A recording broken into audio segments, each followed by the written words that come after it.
జీవనదిని నా హృదయములో ప్రవహింపజేయుమయ్యా. జీవనదిని నా హృదయములో ప్రవహింపజేయుమయ్యా. జీవనదిని నా హృదయములో ప్రవహింపజేయుమయ్యా. ఆత్మీయ వరములతో నన్ను అభిషేకం చేయుమయ్యా. ఆత్మీయ నన్ను అభిషేకం చేయుమయ్యా. ఆత్మీయ వరములతో నన్ను అభిషేకం చేయుమయ్యా. ఆత్మీయ వరములతో నన్ను అభిషేకం చేయుమయ్యా. ఆత్మీయ వరములతో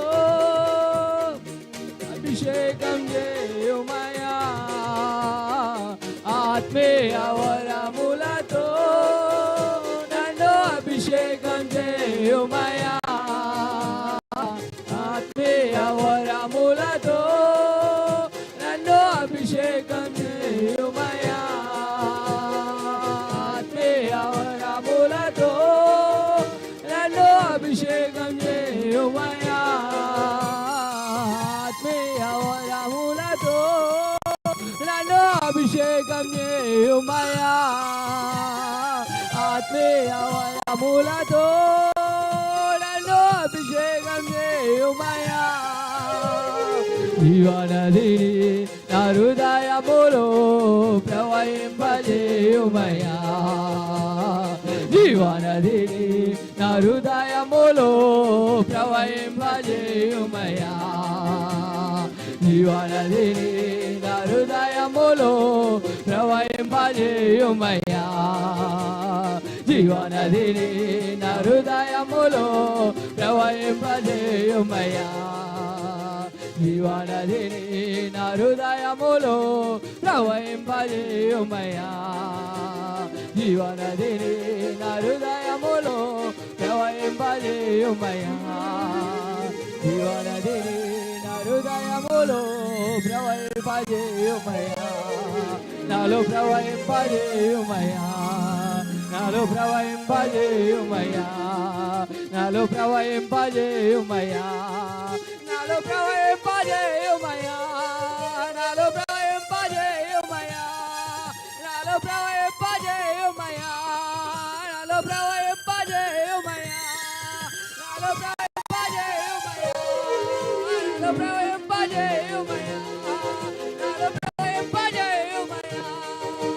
ప్రవహింపజేయుమయ్యా. నాలో ప్రవహింపజేయుమయ్యా.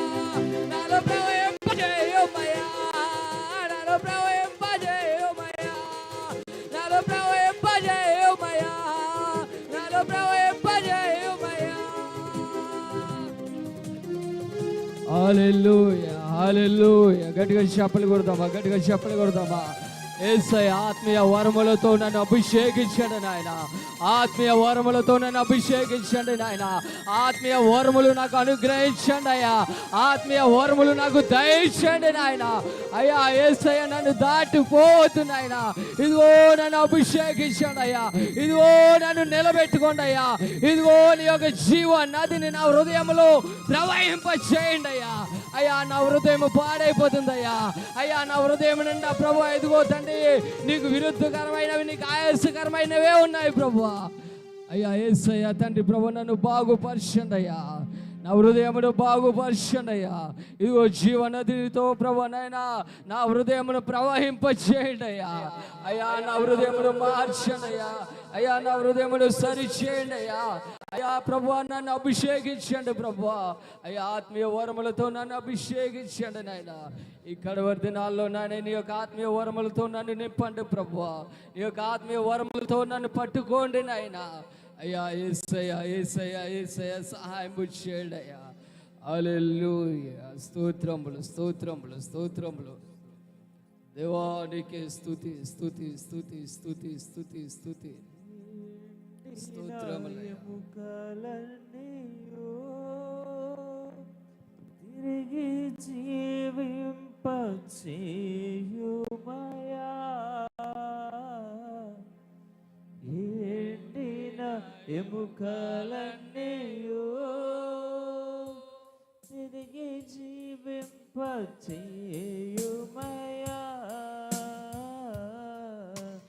జీవనదిని నా హృదయములో ప్రవహింపజేయుమయ్యా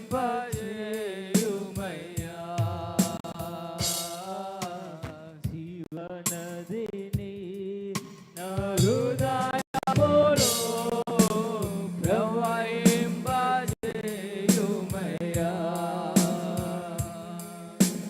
బలహీన సమయములో నీ బలము ప్రసాదించుము బలహీన సమయములో నీ బలము ప్రసాదించుము జీవనది నా హృదయములో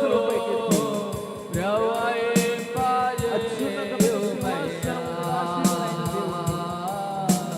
జీవనది నా హృదయములో ప్రవహింపజేయుమయ్యా ఆత్మీయ వరములతో నన్ను అభిషేకం చేయుమయ్యా ఆత్మీయ వరములతో నన్ను అభిషేకం చేయుమయ్యా ఆత్మీయ వరములతో నన్ను అభిషేకం చేయుమయ్యా జీవనది నా హృదయములో ప్రవహింపజేయుమయ్యా జీవనది నా హృదయములో ప్రవహింపజేయుమయ్యా జీవనది నా హృదయములో ప్రవహింపజేయుమయ్యా రెండు చేతులు పైకెత్తి జీవనది నా హృదయములో ప్రవహింపజేయుమయ్యా హల్లెలూయా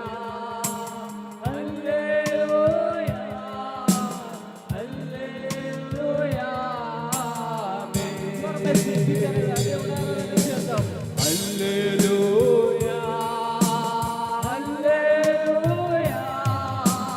హల్లెలూయా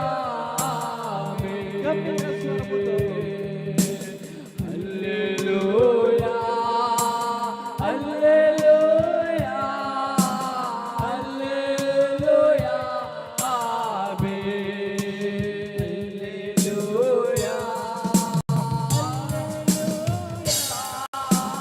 హల్లెలూయా హల్లెలూయా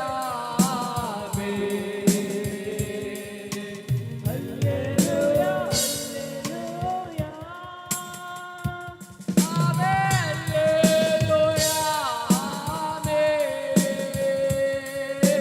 హల్లెలూయా హల్లెలూయా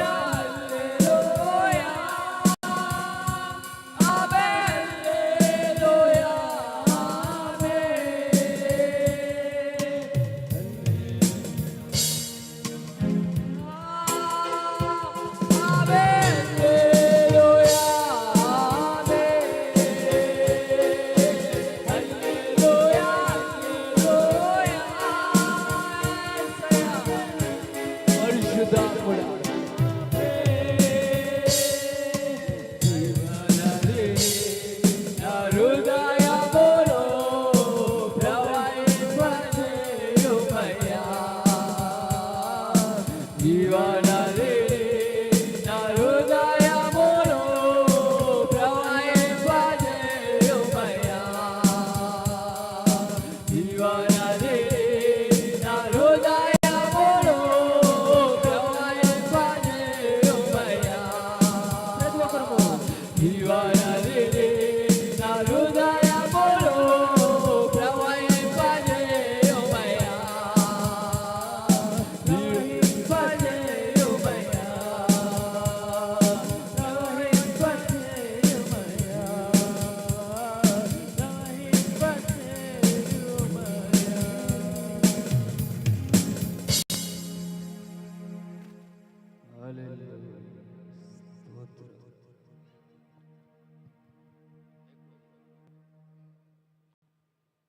ప్రైజ్ ద లార్డ్.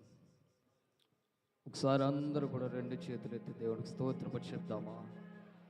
ఈ యొక్క ఆరాధన దేవుడు ఆయన యొక్క ఆత్మానుసారంగా నడిపించుకున్న దాన్ని బట్టి బిగ్గరగా రెండు చేతులు ఎత్తి దేవుడికి స్తోత్రపడి చెప్తామా? బిగ్గరగా చప్పట్లు కొడుతూ దేవుని మహింపడతామా? పరిశుద్ధాత్ముడా, పరిశుద్ధాత్ముడా, పరిశుద్ధాత్ముడా, పరిశుద్ధాత్ముడా. ఇంకా బిగ్గరగా చిన్నపిల్లలు, పెద్దలు, యవనస్తులు, వృద్ధులు అందరూ కూడా దేవుని నామమును మహింపడతామా? యేసయ్యా, యేసయ్యా, హల్లెలూయా. బలహీనత సమయంలో నాకు బలమునిచ్చిన వాడా, ఎండిన ఎముకలన్నీ తిరిగి జీవాత్మతో నింపిన వాడా, ఇదిగో శరీర క్రియలన్నిటిలో నుంచి నాకు విడుదల ఇచ్చిన వాడా, ఆత్మీయ వరములతో ఈ సమయంలో నన్ను నింపి అభిషేకించిన వాడా, స్తోత్రములయ్యా, స్తోత్రములయ్యా, స్తోత్రములయ్యా, స్తోత్రములయ్యా, స్తోత్రములు, స్తోత్రములు, స్తోత్రములు. పరిశుద్ధుడా, మహోన్నతుడు అయిన తండ్రి, సర్వాధికారి, మీ ఘనమైన నామానికి వెళ్ళలేని కృతజ్ఞతాస్తుతులు, స్తోత్రాలు, వందనాలు చెల్లిస్తున్నాను ప్రభువా. ఈ యొక్క 6వ నెలలో నాయన ఇదిగో 3వ పునరుద్ధాన దినమందు ఉదయకాల ఆరాధనలో తండ్రి మీ సన్నిధిలోకి మమ్మల్ని అందరినీ కూడా తోడుకుని వచ్చి మా ద్వారాగా నాయన ఇంతవరకు కూడా మీరు మహిమ పొందినందుకే వందనాలు చెల్లిస్తున్నాను. ఈ దినమును నాకు ఇచ్చినందుకే వందనాలు ప్రభువా. ఈ దినాన్ని చూడని వారు లోకంలో ఎందరో ఉన్నారు నాయన. ఈ సమయాన్ని పోగొట్టుకుంటున్న వారు ఎందరో ఉన్నారు నాయన. ఇదిగో నాన్న వ్యర్థముగా తండ్రి ప్రభువా యేసయ్యా అశ్రద్ధ చేస్తున్న వారు ఎందరో ఉన్నారు నాయన. కానీ ప్రభువా నీవు నన్ను జ్ఞాపకం చేసుకున్నయ్యా. ఇదిగో నీ సన్నిధిలో ఉండే కృపను నాకు ఇచ్చినందుకే వందనాలు చెల్లిస్తున్నాను ప్రభువా. అయ్యా, ఏమిచ్చి మీరు నాన్న తీర్చుకోలేము తండ్రి. గడిచిన దినములన్నిటిలో తోడై ఉన్నావు ప్రభువా. ఇక నువ్వు కూడా తోడైండి నడిపించమని ప్రార్థిస్తున్నాను నాయన. ఇదిగో కూడి వచ్చిన ప్రతి బిడ్డలు మీ చేతులకు అప్పగిస్తున్నానయ్యా. ఈ సమయం మందు వాక్యం ద్వారాగా ప్రతి బిడ్డను మీరు దర్శించండి నాయన. ఇదిగో ఆత్మీయ వరములని నాయన ఇదిగో తండ్రి వాక్యమును ప్రభా మీ బిడ్డలకు నాయన బోధించండి ప్రభా. ఇదిగో ఈ యొక్క కడవరి దినాల్లో తండ్రి నాయన యేసయ్యా ఏది కోల్పోతున్నామో, ఏది కలిగి ఉంటున్నామో అయ్యా దయతో మాకు జ్ఞాపకం వచ్చేయండి అయ్యా. ఏది మేము కలిగి ఉండాలో, ఏది మేము విడిచిపెట్టాలో దేవా, దేనికి మేము దూరముగా ఉండాలో దయతో మాకు మరొకసారి నాయన మీ వాక్యం ద్వారాగా మాట్లాడి దర్శించయ్యా. ఇదిగో మమ్మల్ని మీ చేతికి అప్పగించుకోమని ప్రార్థిస్తున్నానయ్యా తండ్రి. దయతో కృప చూపించండి. ఈ యొక్క ఆరాధన చివరి వరకు కూడా మీకు ఆత్మ స్వాధీనంలో నడిపించుకోమని నాయన వేడుకుంటూ నాయన ఇంకా వచ్చే బిడ్డలను కూడా త్వరగా సిద్ధపరిచి మీ సన్నిధికి తోడికి రమ్మని ప్రార్థిస్తూ నేను ఈ సమయం అంతటిని కూడా మీ చేతులకు అప్పగిస్తున్నాను. వాతావరణం కూడా మీ స్వాధీన పరుచుకొని మీ యొక్క అదుపులో ఉంచుకోండి అయ్యా. అధికమైన వేడి కానీ ప్రభా ఇదిగో వర్షము కానీ ఏ విధమైన ఇబ్బందులు బిడ్డలకి కలగకుండా చక్కటి ఆరోగ్యంతో ప్రతి వారిని కూడా నాయన ఇదిగో నింపమని ప్రభు యేసుక్రీస్తు వారి నామం పేడ ప్రార్థించాడు వేడుకున్నాం పరమ తండ్రి. ఆమేన్, ఆమేన్. సమయంలో కీర్తనలు 41వ కీర్తన చదువుకుందాం. మొదటి నుంచి ఆఖరి వచ్చిన వరకు దానియేలు వచ్చి బ్రదర్ దానియేలు గారు చదువుతారు.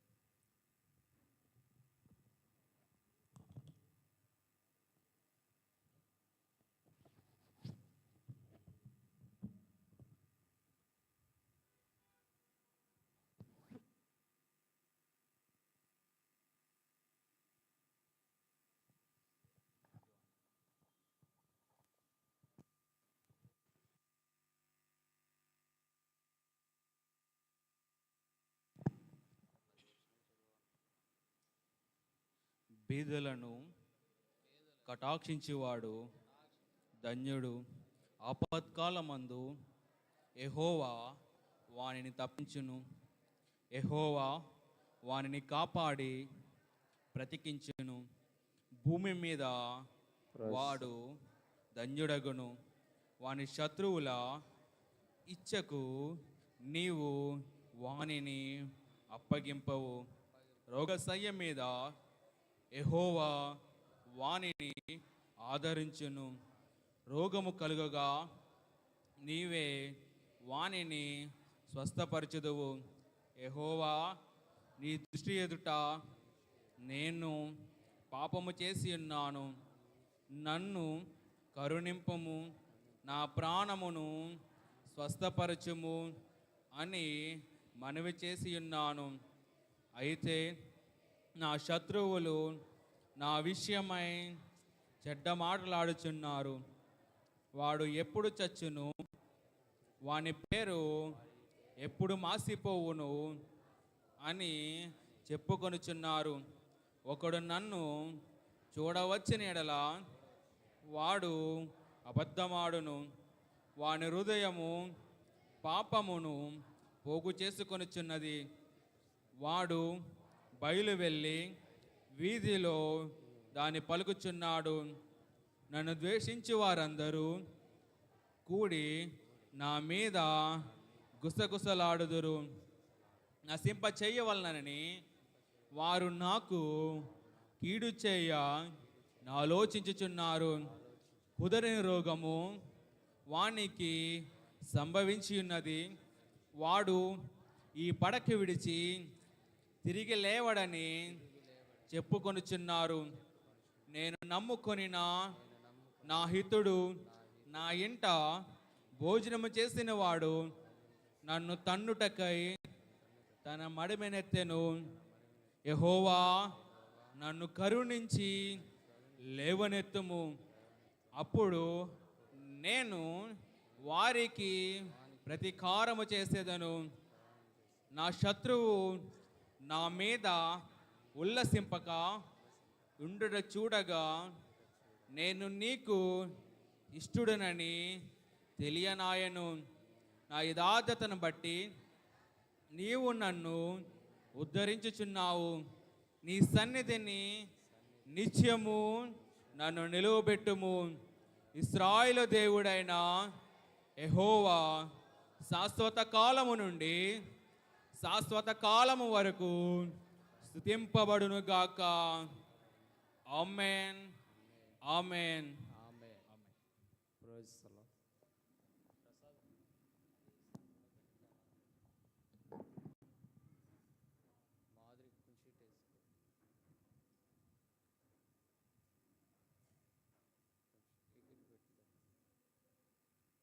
దేవుని నామానికి స్తోత్రం కలుగును గాక.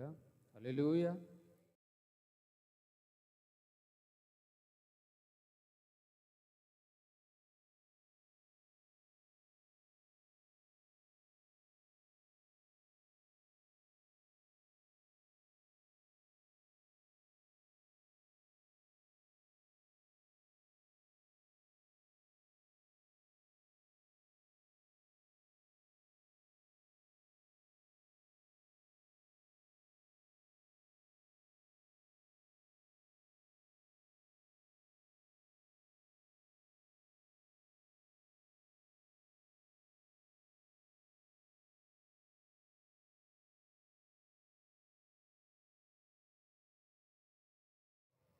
యవనస్తులు ఎదురుకు వచ్చేయాలి. వెనకాల ఉన్నవారు ఎదురు ఖాళీ ఉంటే ఎదురు కూర్చోవాలి. దయచేసి నా మాటలు విని ఈ బిడ్డలను పంపించండి. యవనస్తులందరూ ఎదురుకు వచ్చేయాలి. ఇక కుర్చీలు ఉంటే ఎదురు కూర్చోవాలి. విందాం. మొదటిగా రమేష్ అంకుల్ గారు చెప్తారు, తద్వారా దైవ సేవకులు అందిస్తారు. కాబట్టి ప్రతి వారు కూడా దేవుని మాటలు శ్రద్ధ కలిగి వినాలని ప్రభుపేట తెలియపరుస్తున్నాను. మన ఛానల్, యూట్యూబ్ ఛానల్ ఒకటి ఉంది, రామ బ్లెస్సింగ్ చర్చ్ అనాథ్వారం. అది యూట్యూబ్లో లైవ్ ఇవ్వడం జరుగుతుంది కనుక దాని నిమిత్తమే మీరు ప్రార్థన. స్మార్ట్ ఫోన్స్ ఉన్నవారందరూ కూడా ఈ టచ్ ఫోన్ ఎవరికైతే ఉందో వారందరూ కూడా యూట్యూబ్లో మీరు సబ్స్క్రైబ్ చేయాలి.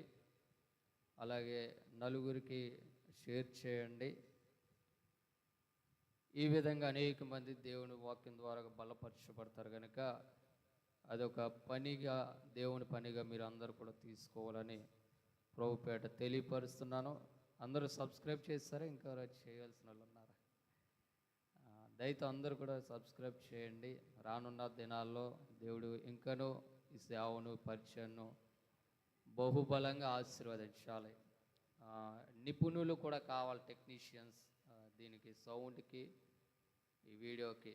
ప్రార్థన చేయండి. నేను చెప్పి అలసిపోయాను కాబట్టి మీరు దయతో జ్ఞాపకంలో ఉంచుకుని ఈ టెక్నీషియన్స్, సౌండ్ టెక్నీషియన్స్, ఎందుకంటే మీరు చూస్తున్నారు కరెంట్ పోయినప్పుడు ఆ డిస్టర్బెన్స్, మళ్ళా ఆ మైక్ సెటప్ చేయటం అదో డిస్టర్బెన్స్, ఈ మ్యూజిక్ ప్లే చేశారన్న మళ్ళా అదంతా సెట్ చేసుకోవడం, ఇది కొంచెం డిస్టర్బెన్స్ అవుతుంది. కాబట్టి దానికంటూ ప్రత్యేకంగా ఒక్కొక్క వ్యక్తి ఉంటే చక్కగా ఆరాధించుకోవడానికి మహింపరచుకోవడానికి బాగుంటుంది. కాబట్టి దయచేసి మీ ప్రార్థనలో మాత్రము ప్రార్థన చేయండి.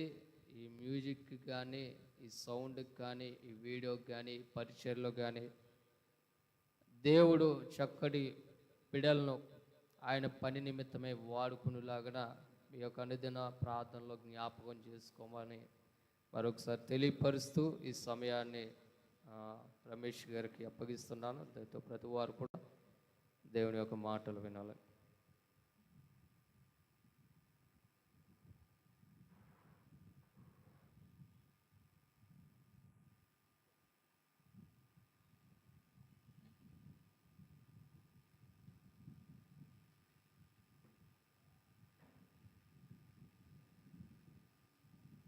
మహోన్నతుడు సర్వోన్నతుడైన యేసయ్య నామానికి స్తుతులు స్తోత్రం తెలియజేస్తున్నాను. అలాగే కూడిన సంఘ కాపరి గారికి, అలాగే పాశ్రమ గారికి, కూడిన సంఘ విశ్వాసులందరికీ నా హృదయపూర్వక వందనాలు. దేవునికి స్తోత్రం కలుగుగాక. వినపట్లేదమ్మా? హల్లెలూయా. యోబు గ్రంథంలో ఉంటుంది, భూమి మీద నరుని కాలము యుద్ధములు వంటివి కావా. యాక్చువల్గా మొన్న మనం చూసాం విమాన ప్రయాణం అంటే అదృష్టం ఉండాలంటారు, అంతేనా? విమానం ఎక్కాలంటే అదృష్టం ఉండాలి, దిగాలన్నా అదృష్టం ఉండాలంట, అంతేనమ్మా? భయంకరమైన అంటే అన్ని బ్రిటిష్ దేశస్తున్నారు. అలాగే అక్కడ దరిద్రం అంటే భయంకరమైన విషయం ఏంటంటే, దరిద్రమైన విషయం, ఆ విమానం వెళ్ళి హాస్టల్ విద్యార్థుల మీద, మెడిసిన్ చదువుతున్న విద్యార్థులు హాస్టల్ మీద పడ్డదనమాట. ఏ ప్రయాణం సురక్షితము? అసలు ఎలా ప్రయాణిస్తే సురక్షితము? నిన్న 3:30 టైంకి మా ఇంటికి అంటే మన ఆఫీస్లో నా కింద పని చేస్తున్న ఒక కుర్రాడు ఫ్యామిలీతో వచ్చాడు. మా సుజాత కాఫీ ఇచ్చాక ఇలా అక్కడ జరిగింది. ఇలా బయటకు వచ్చి నేను గేట్ తీస్తున్నా, బయటకు వచ్చి నుంచుంటే జనం గుమ్మిగూడు ఉన్నారండి. అరిగిల వెంకట్రావు గారి ఇంటి తిన్నంగా ఏదో జరిగింది అనుకుని తెలుస్తుంది. ఆ ట్రాక్టర్ ఒకటి ఆగింది. కానీ రాత్రి 9 గంటలకి, ఇప్పుడు నేను చర్చకు వచ్చా కూడా వెనక్కి వెళ్ళింది అదే కారణం. నా ఫ్రెండ్ స్నేహితుడు ఇసుకపట్ల సూరిబాబు అని, వాళ్ళ రిలేటివ్ కుర్రాడు అంట, కొత్త బండి కారును కొట్టేసి కుర్రాడు కాళ్ళు అవన్నీ చీరిగిపోయినాయి. కారుడు గుద్దితే పక్కన ట్రాక్టర్ వస్తున్న ట్రాక్టర్లో పడిపోయాడు, వెళ్ళిపోయాడంట. ఆగలేదు కారు ఏదో తెలియదు. అంటే పరిస్థితులు అలా ఉన్నాయి. అమ్మ, మీ అందరికీ ముఖ్యంగా చెప్పేది ఏంటి, ఈ కార్నర్ దాటేటప్పుడు మొత్తం చాలా జాగ్రత్తగా దాటండి. నేను 2-3 సార్లు అబ్జర్వ్ చేశాను. పాస్టర్ గారు చాలాసేపు ఆగుతాడు. ఆయన ఆగి అటు ఇటు ఏమీ రాకుండా చూసి అప్పుడే యువతల క్రాస్ చేస్తాడనమాట. అంటే గమ్ముని చాలా దారుణం అనమాట.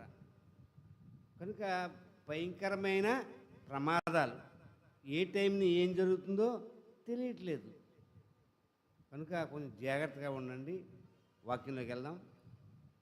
యెషయా గ్రంథము 46వ అధ్యాయము 4వ వచనం.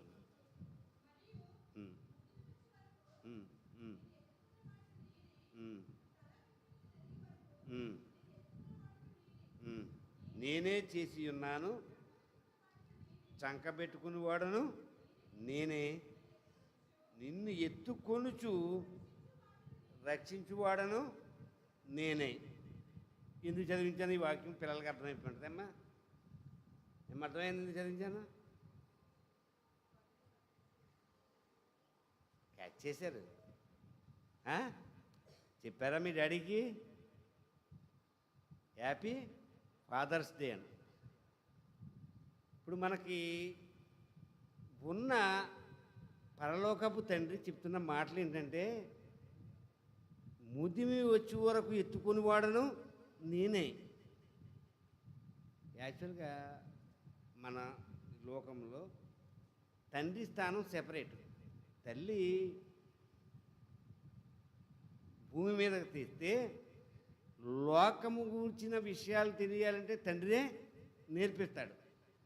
అంటే ఎవరినైనా అమ్మ అని పిలవచ్చు. సాధారణంగా తండ్రి స్థానం ఎవరికి?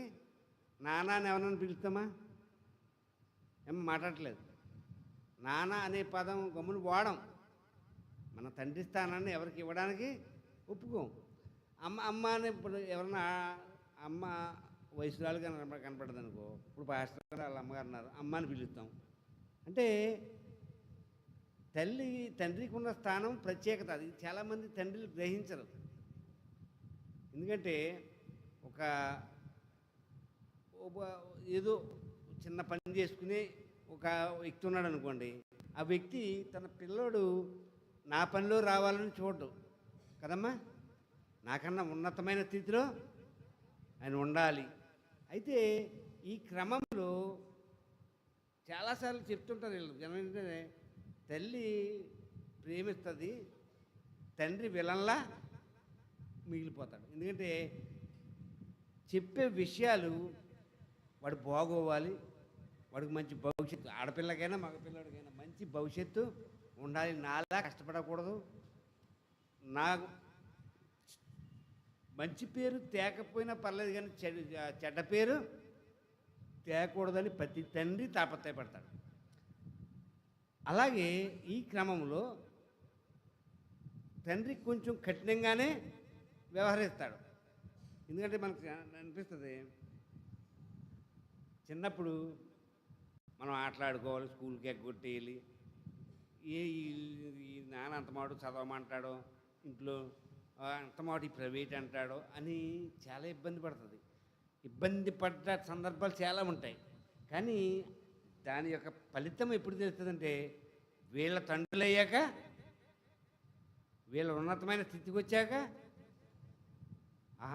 ఆనాడు మా నాన్న అది చెప్పింది కరెక్టే, ఆ విధంగా చెప్పి ఉండకపోతే నేను ఈ స్థితిలో ఉండలేను అని తన పిల్లల్ని ఇంకా ఉన్నతమైన స్థితిలోకి వెళ్ళడానికి ట్రైన్ చేస్తాడు. ఆ ట్రైనింగ్ ఇచ్చి ఆ విషయంలో కూడా కొంచెం ఇతను కూడా కొంచెం కఠినంగానే, అంటే ప్రేమ ఉంటుంది, ప్రేమ లేక తల్లి కన్నా తండ్రికి ఎక్కువ ఉంటుందంట ప్రేమ, తెలుసా?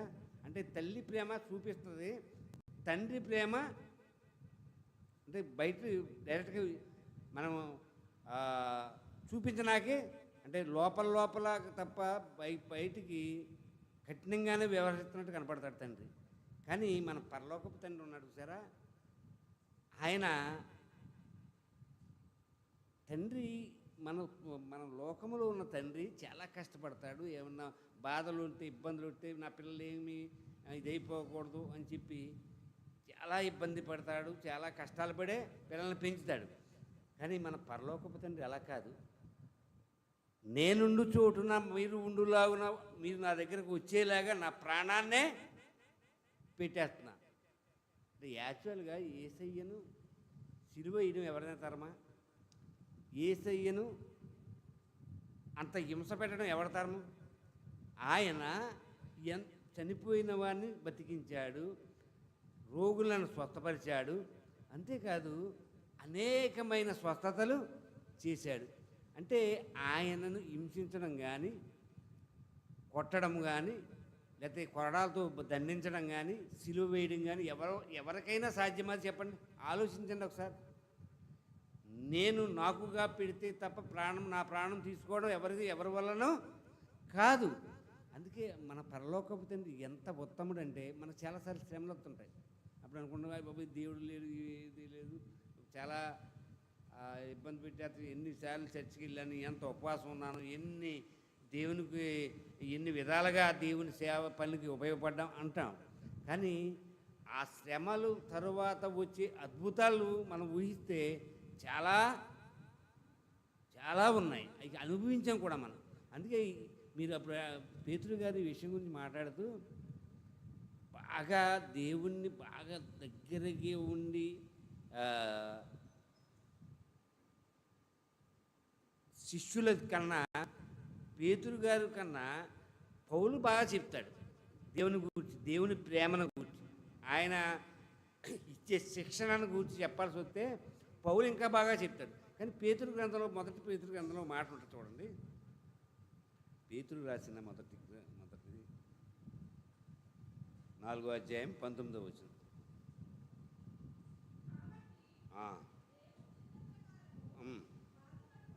బాధపడువారు సత్ప్రవర్తన గల వారై నమ్మకమైన సృష్టికర్తకు తమ ఆత్మలను అప్పగించుకోవాలేను. పాటల్లో కాదు, ఏంటంటే అంతా అని చిత్తమే పాడేసుకుని అయిపోయింది భజన చేసి, ఇది కాదు.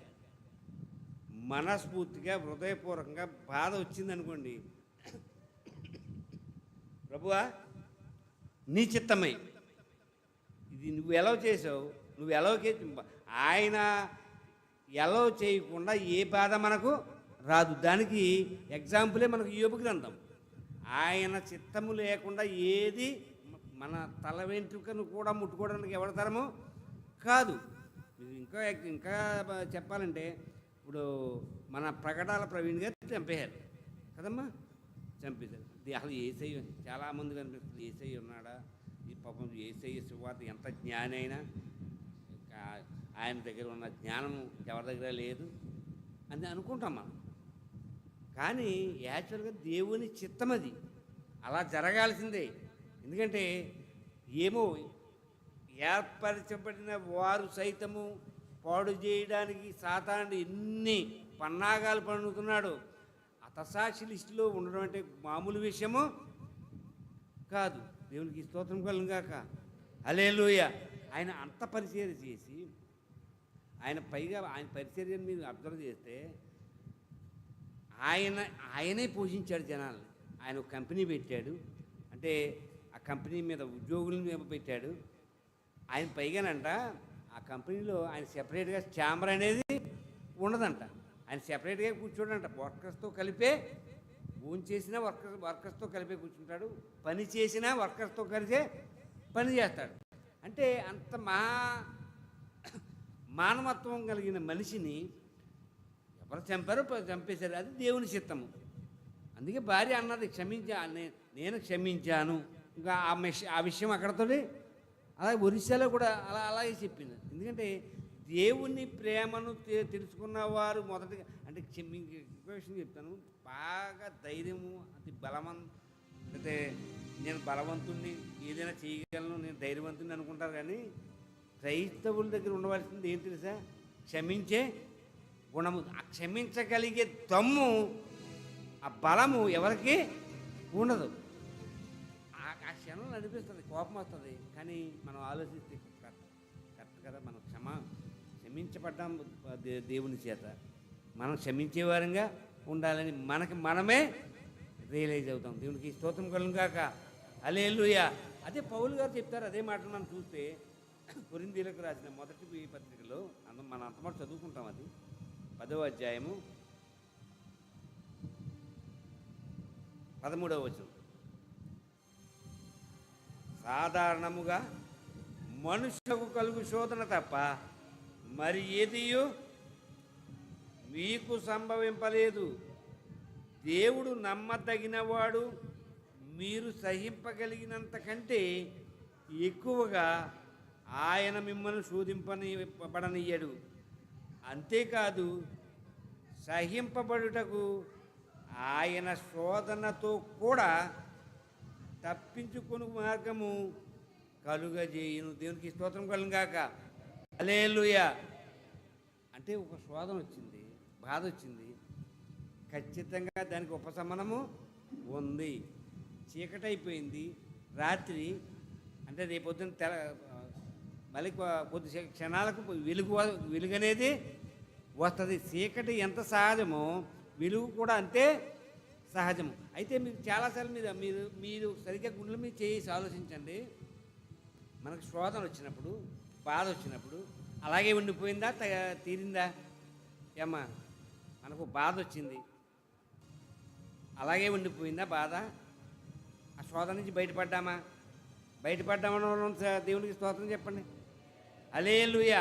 అనేక సార్లు, అనేక సందర్భాల్లో అయ్యో ఏంటి ఇలాంటి శోధన వచ్చింది, ఇలాంటి ఇబ్బంది వచ్చింది అని అనుకున్నప్పుడు అది శాశ్వత కాలము ఉన్న శోధన ఎక్కడా కనపడదు మనకు. మీ నేను విశ్వాసంలో చూసింది ఏంటంటే ఆ ఇబ్బంది నిజంగా యాక్చువల్ నేను ఓన్గా నేను అనుభవించింది చెప్తాను మీకు. నాకు ఒక శోధన వచ్చింది, అది మామూలు శోధన కాదు, లక్షల్లో బాధ. ఇంకా నాకు అది ఈ విషయం ఏమీ అర్థం అవ్వలేదు. సరే ఏం జరుగుతుందో చూడాలి ఏంటి అని ఒక విధమైన అసహనం. అసలు ఏంటి ఎలాగా దీని నుంచి బయటపడాలి అన్న శోధనలో యాక్చువల్గా నేను పాస్టర్ గారికి చెప్పలేదు, మీకు ఆల్రెడీ ఒకసారి చెప్పాను. పాస్టర్ గారికి ఏ విషయం చెప్పలేదు నా విషయం. నేను ఎందుకంటే కొన్ని విషయాలు చెప్పను, నేను బాధపడే విషయం మళ్ళీ ఇంకోటి వాళ్ళ మనసు బాధ పెట్టడం ఎందుకనే విషయం నేను చెప్పలేదు. ఎందుకంటే నేను ఏదైనా వచ్చిందంటే ఇబ్బంది, అది ఏంటి, దాన్ని ఎలాగా అని నేను పరిష్కరించుకోగలిగే స్థాయికి నేను పరిష్కరిస్తాను. కానీ ఇక్కడ వచ్చిన శోధన నేను పరిష్కరించగలిగే శోధన మాత్రము కాదు, నాకు ఎవరో ఒకరు సలహా ఇవ్వాల్సిన పరిస్థితి. మరి ఎలా తెలిసిందో ఈయన పంపాడు దేవుడు. ఏమన్నా పాస్టర్ గారు వచ్చి ఏమన్నా రమేష్ గారు ఇలా అంట కదా, ఈ పరిస్థితి అంట కదా అంటే, అవునండి మీకు ఎవరు చెప్పారని తెలిసిందని నాకు అన్న. అంటే యాక్చువల్గా ఇది నేను చెప్పరా అంటే శోధనను తప్పించుకునే మార్గాన్ని దేవుడు ఎవరొకరి ద్వారా ఏర్పాటు చేస్తాడు. దేవునికి స్తోత్రం కలుగును గాక. హల్లెలూయా. అంటే ఇబ్బందిలా ఉండిపోదు శాశ్వత కాలం. ఈ ఇబ్బంది నుంచి బయటపడే పరిష్కారాన్ని దేవుడే దయచేస్తాడు. అటువంటి పరమ తండ్రిని దేవుడిగా మనము కలిగి ఉన్నాం. ఆయన దేవుడు అని లేకపోతే అహంకారపూరితమైన లేకపోతే పాదాభివందనాలు చేయించుకుని లేకపోతే ఇలాగ ఇసుకర్లు ఇసుకునే స్థాయి కాదు. ఆయన ఈ లోకంలో ఉన్నప్పుడే శిష్యుల కాళ్ళు కడిగి తగ్గింపు అనేది ఎలా ఉంటుందో అని మనుషులకు తెలియజెప్పినటువంటి మాదిరికరణ జీవితం జీవించిన యేసయ్యను మనము కాక. హల్లెలూయా. ఈ సందర్భంగా మనం అర్థం చేసుకోవాల్సింది ఏంటంటే, మనకి ఎప్పుడైనా శోధన వచ్చింది, బాధ వచ్చింది, ఎవ్వడో కనీసం మనకి సాయపడలేదు అని బాధపడిన సందర్భాలు ఉన్నాయి కదమ్మా, ఉన్నాయి కదా. ఎవ్వడు ఆ శోధన నుంచి దేవుడే నన్ను బయటపడ్డాడు, ఎవ్వడు సాయపడలేదు అని ఇబ్బంది పడ్డ సందర్భాలు చాలా ఉన్నాయి కదా. అదే ఇతరులకు ఏదైనా ఇబ్బంది వస్తే వాళ్ళ మనసులు అలా నూచుకునేవారుగా మనం ఉండకూడదు. ఎందుకంటే మనము దేవుని పిల్లలము, విశ్వాసులము, దేవుని యొక్క సైనికులము. కనుక ఎవరికైనా ఇబ్బంది, శోధన, కనీసం మాట సాయమైనా చేయగలిగే వారంగా మనము ఉండాలి. దేవునికి స్తోత్రం కలుగును గాక. హల్లెలూయా. అనేకమైన ఇబ్బంది నుంచి దేవుడు మనల్ని ఎలా తప్పించాడు, దేవుని నామములో అలా తప్పించడానికి కనీసం వారి గురించి ప్రార్థన చేసేవారిగా అయినా మనము ఉండాలి. దేవునికి స్తోత్రం కలుగును గాక. అట్టి మంచి మనసులు విశ్వాసులమైన మనకు దేవుడు దయచేయాలని, దేవుని ప్రార్థనలో మీరు అడగాలని ఈ మాటలు చెప్పి నేను ముగిస్తున్నాను. దేవుడి మాటలు దీవించును గాక.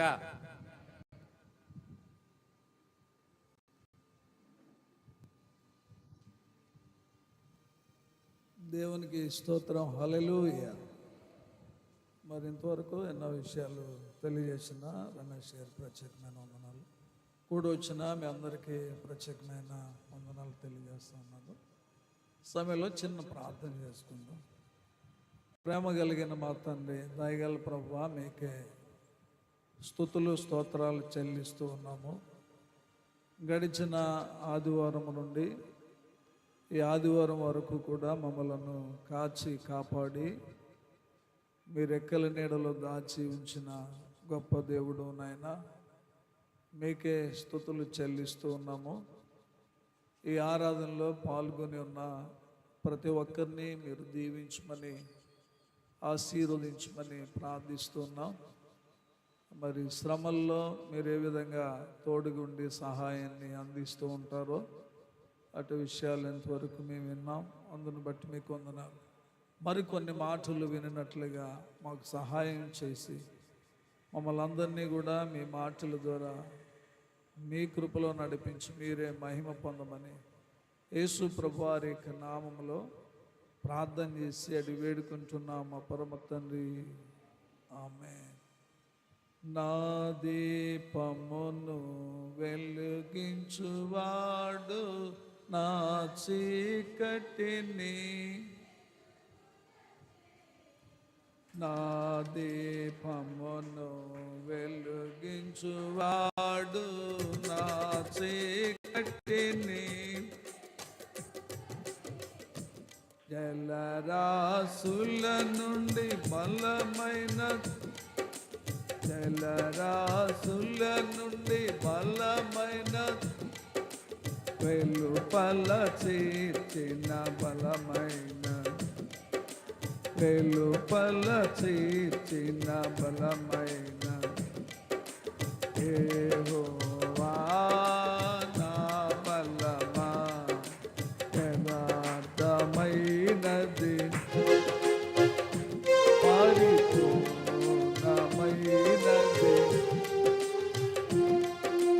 యెహోవా,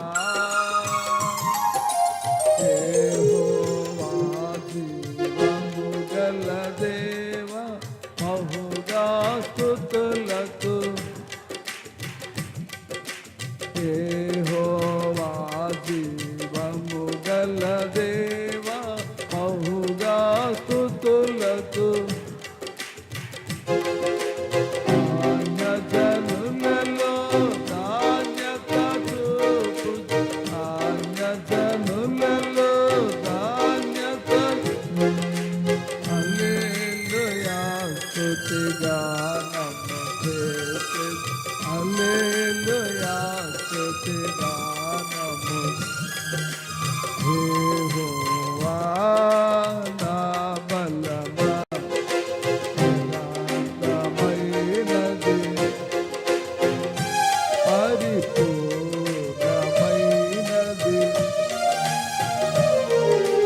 యెహోవా. హల్లెలూయా. ఈ చక్కటి సమయంలో మనము ఇటు రీతిగా మన ప్రభు అయిన యేసుక్రీస్తు వారి యొక్క సన్నిధానంలో ఉండేటువంటి గొప్ప భాగ్యాన్ని దేవుడు మనకి అనుగ్రహింపచేశారు. మరి ఇలాంటి సమయాన్ని చూడలేని వారు లోకంలో ఎంతోమంది ఉన్నారు. మనకంటే గనులు, గొప్పవారు, ఆస్తిపాస్తులు కలిగిన వారు మరి ఈ సమయాన్ని చూడలేకపోయారు. దేవుడు మనల్ని ప్రేమించి ప్రతి విధమైన కీడు నుండి, అపాయము నుండి, ప్రమాదము నుండి కూడా మనల్ని తప్పించి మనలను సజీవుల లెక్కలో దేవుడు మనల్ని ఉంచారు. ఈ విధంగా దేవుడు మనల్ని కాచి కాపాడినందుకు ఆయనకి ఏమిచ్చి కూడా ఆయన రుణాన్ని మనము తీర్చుకోలేం. దేవునికి స్తోత్రం కలుగునగాక. ఎంతవరకు చాలా విషయాలు మనం విన్నాం. రాజులు మొదటి గ్రంథములో నుండి 17వ అధ్యాయంలో నుండి మరి 18వ అధ్యాయంలో నుండి కూడా కొన్ని మాటలు మనం చూద్దాం. ఇక్కడ రాయబడినటువంటి వాక్య భాగంలో ఉన్నటువంటి ఒక 4 సందర్భాలు, 4 విషయాలు మనము చూడబోతూ ఉన్నాం. ఈ రాజుల గ్రంథంలో ఈ 17వ అధ్యాయంలో 1వ వచనం నుండి మనం చూసినప్పుడు ఈ మాటలు మనకు కనపడుతూ ఉంటాయి. ఇక్కడ ఏలియా గురించినటువంటి విషయాలు మనకు కనపడుతూ ఉంటుంటాయి. ఈ వాక్య భాగంలో నుంచి మనం కొన్ని మాటలు చూద్దాం. అంతటా గిలాదు కాపరస్తుల సంబంధి అయిన తిప్పీయుడైన ఏలియా, సరిపోతుంది. ఈ యొక్క వాక్య భాగంలో ఏలియా గురించిన మాటలు చెప్పబడుతూ అతని గురించి ఏమని ఉంటుందంటే, అతడు గిలాదు కాపరస్తుల సంబంధి. గిలాదు కాపరస్తుల సంబంధి. ప్రతి వ్యక్తికి కూడా ఒక అడ్రస్ ఉంటుంది. ఈ భూమి మీద జీవిస్తూ ఉన్నప్పుడు ఒక అడ్రస్ మనకు ఉంటుంది. మనం ఉండే ఆ యొక్క పేట పేరో, లేకపోతే ఆ వీధి పేరో, లేకపోతే ఆ గ్రామం పేరో, మండలం పేరో, ఏదో ఒక పేరు ప్రతి వారికి ఉంటుంది. ఆ అడ్రస్ బట్టి మనం ఏ ప్రాంతంలో ఉన్నామో తెలుసుకోవడానికి వీలవుతుంది. అలాగుననే ఏలియా కూడా గిలాదు అనేటువంటి ప్రాంతానికి చెందినవాడిగా ఈ వాక్య భాగంలో మనం చూస్తూ ఉన్నాం. ఈ గిలాదు అనేటువంటి మాటకు గొప్ప అర్థం ఏంటంటే దేవుని కాపుదల లేక దేవుని రక్షణ అనే మాట అర్థం ఇస్తూ ఉంది. దీనికి ముందుగా ఆది కాండములో 34వ అధ్యాయం 23వ వచనాన్ని ఒకసారి మనం చూస్తే,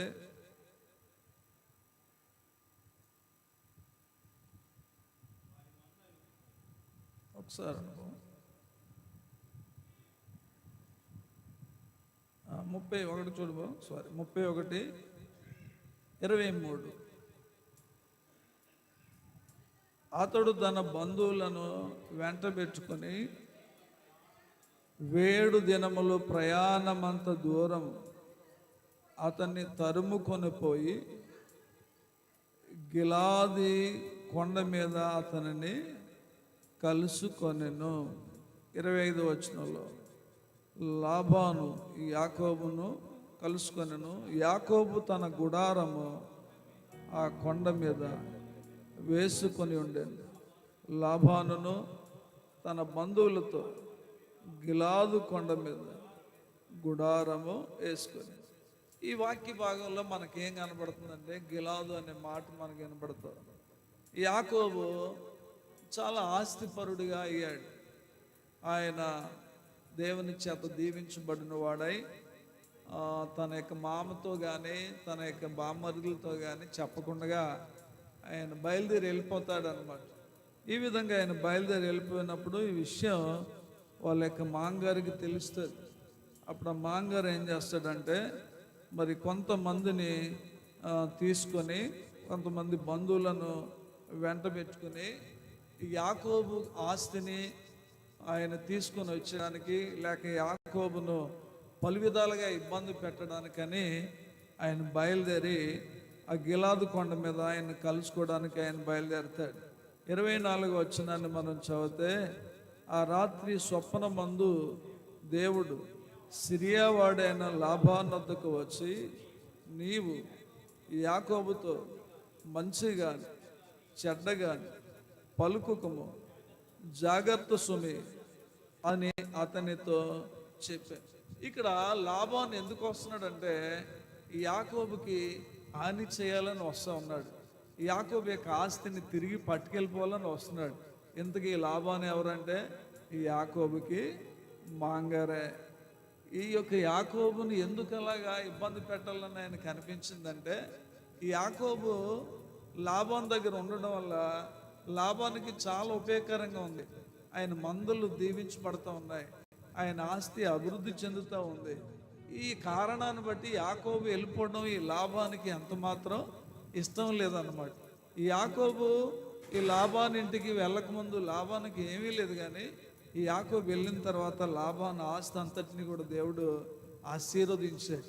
అయితే ఎప్పుడు చూసినా అతని ఆస్తి, అతని పిల్లలు, అతని కుటుంబాన్ని చూసుకుంటూ ఉన్నాడు తప్ప ఈ యాకోబు గురించినటువంటి ఆలోచన ఈ లాబానికి లేదన్నమాట.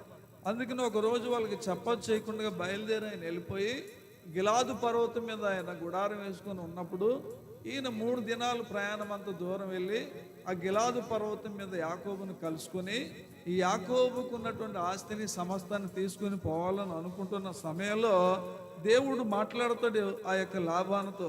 ఏమంటాడంటే, ఈ యాకోబుతో మంచి కానీ చెడ్డ కానీ పలుకొద్దు, నీవు జాగ్రత్త సుమి అని అతనితో చెప్తాడు.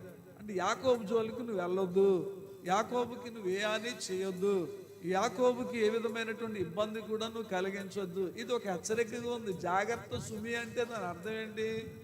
నువ్వు ఏదైనా చేసావంటే నేను ఊరుకోను, దానికి తగినటువంటి పరిష్కారం నేను చేస్తానని ఈ యాకోబు దేవుడైనటువంటి యెహోవా దేవుడు ఈ లాబానుతో మాట్లాడుతున్నట్లుగా మనం చూస్తూ ఉన్నాం. తర్వాత మనం 26వ వచనం దగ్గరికి వస్తే, అప్పుడు లాబాను యాకోబుతో, నీవేమి చేసేదివి?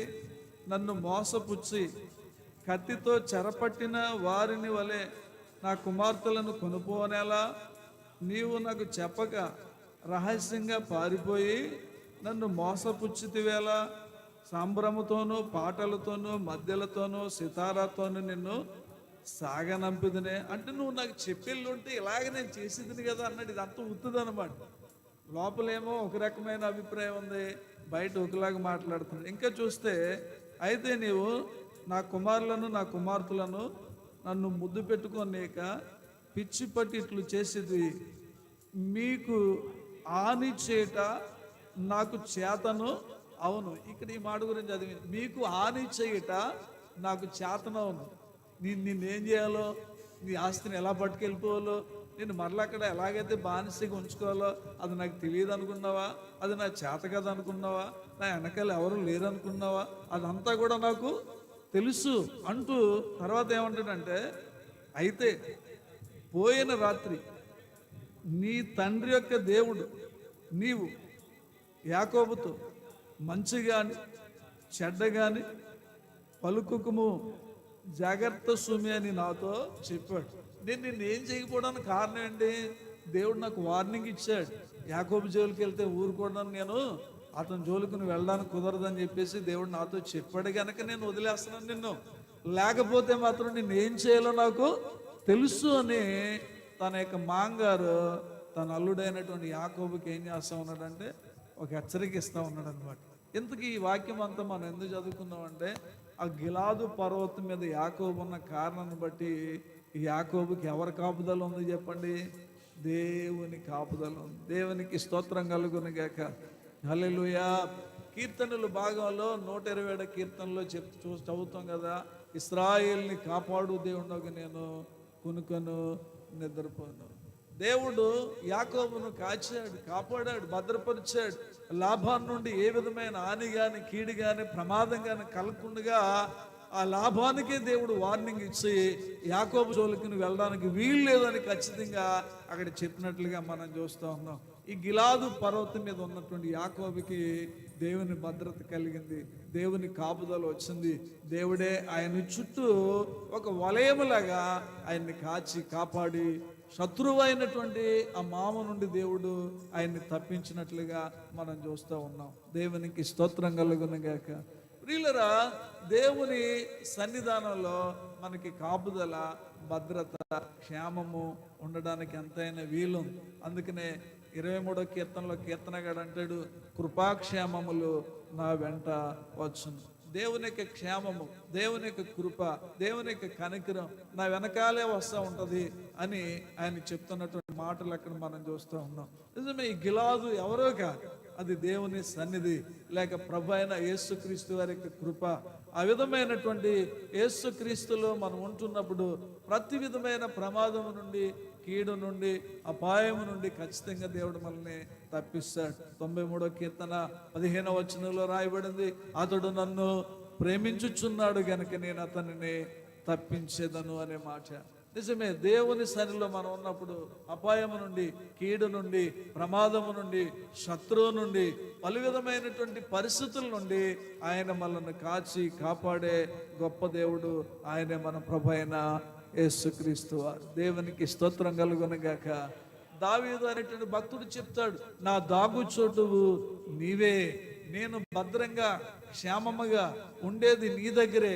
ఎంతమంది శత్రువులున్నా, ఎంత వ్యతిరేకతలున్నా, ఎలాంటి ప్రమాద పరిస్థితులు ఎదురైనా నీ దగ్గర నేనున్నప్పుడు నాకు ఏ విధమైన కీడు అపాయము కలగదని దావీదు చెప్తా ఉన్నాడు. 23వ కీర్తన 4వ వచనంలో కూడా అంటాడు, గాఢాంధకరపు లోయలో నేను సంచరించును, ఏ అపాయమునకును భయపడను, నీవు నాకు తోడై ఉంటావు, నీ దుడ్డికర్ర నీ దండము నన్ను ఆదరిస్తుంది అని ఆ కీర్తనలో కీర్తనగాడు చెప్తున్నట్టుగా మనం చూస్తూ ఉంటాం.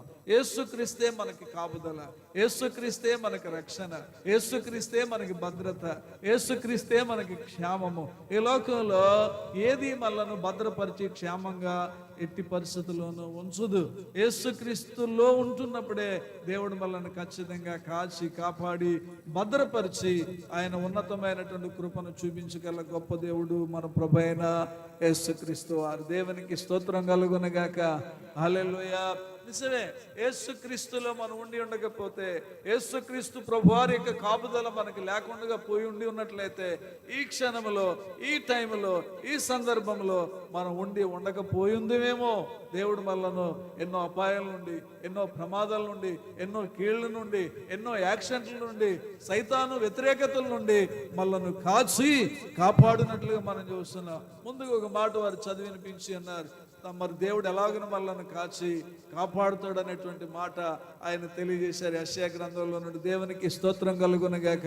చూడుము, నిన్ను నా అరిచేతిలో చెక్కి ఉన్నానని చెప్పేసి, అందుకే తల్లైన తన బిడ్డను మరిచినా మరువచ్చునేమో కానీ నేను మాత్రం నిన్ను మర్చిపోనని. నిజమే, తల్లి అయినా, తండ్రి అయినా, బంధువులైనా, స్నేహితులైనా, లేకపోతే ఎవరైనా సరే ఒక టైంలో, సమయంలో మనల్ని మర్చిపోవచ్చేమో కానీ దేవుడు మాత్రం మనల్ని ఎప్పుడు కూడా మర్చిపోయేవాడు కాదు. అన్ని వేళలా, అన్ని రీతులుగా, అన్ని విధాలుగా మనల్ని కాచి కాపాడే గొప్ప దేవుడు మన ప్రభు అయిన యేసుక్రీస్తు.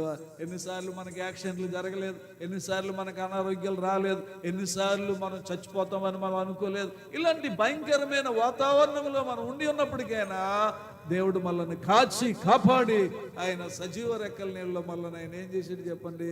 భద్రంగా దాచి ఉంచాడు. దానికి కారణం ఏంటంటే, ఈ యాకోబు తన గుడారమును గిలాదు పర్వతం మీద వేసుకుని ఉన్న కారణాన్ని బట్టి, అలాగే మనం కూడా యేసుక్రీస్తు అనేటువంటి ఆ పర్వతం మీద మనం ఉన్నందుకునే మనం నేటి వరకు సజీవ లెక్కలో ఉండే అవకాశాన్ని దేవుడు మనకి అనుగ్రహింపజేశాడు. దేవునికి స్తోత్రం కలుగునగాక.